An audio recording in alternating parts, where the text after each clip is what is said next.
ખાતે નવસારી લોકસભાના ઉમેદવાર CR પાટીલ 18 તારીખે ફોર્મ ભરશે। અલથાણમાં યોજાયેલા કાર્યક્રમમાં લોકોને આપ્યું આમંત્રણ। દેશમાં મોદી સાહેબ બાદ સૌથી વધારે લોકો નવસારી લોકસભાની સીટ પર ફોર્મ ભરનાર ઉમેદવારને સમર્થન કરે છે। પાટીલ 18 તારીખે સવારે 9 વાગ્યે સૌને નવસારી પહોંચવાનું આમંત્રણ CR પાટીલે આપ્યું।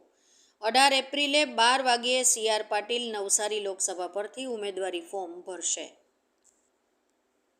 નવસારીનો ઇલેક્શન નથી લડતો, અહીં બેઠેલા તમામ લોકો એ નવસારીનો ઇલેક્શન લડવાના છે। 18મી તારીખે સવારે 10 વાગે નવસારી બધા પહોંચો। આપણે 12 વાગે ફોર્મ ભરવાનું છે, તો સમયસર ત્યાં પહોંચાય એના માટે હું આપ સૌને આમંત્રણ આપું છું।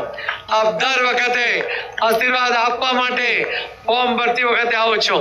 આખા દેશમાં ફોર્મ ભરતી વખતે મોદી સાહેબ પછી જો કોઈ સૌથી વધારે લોકો આવતા હોય તો નવસારી સીટ પર સપોર્ટ કરવા માટે આવે છે। મારી ફરીથી આપ સૌને વિનંતી છે કે 18મી તારીખ ગુરુવાર આપ સૌ 10 વાગ્યા સુધીમાં નવસારી પહોંચી જાઓ। પછી જગ્યા નહીં મળે એના પહેલા સમયસર પહોંચવા માટે ફરીથી આપને વિનંતી કરું છું। આજના કાર્યક્રમમાં અગત્યની એક